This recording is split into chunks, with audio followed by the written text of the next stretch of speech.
sana. Kwa kumpoteza ndiko maana ni moja kati ya kitu ambacho kinauumiza moyo wako.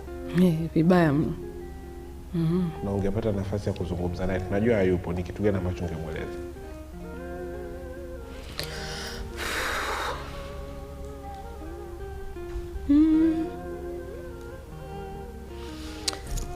Yaani nadhani nitatumia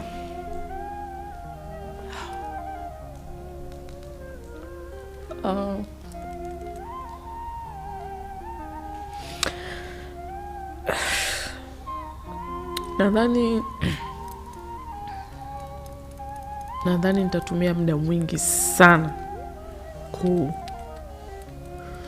kuomba msamaha.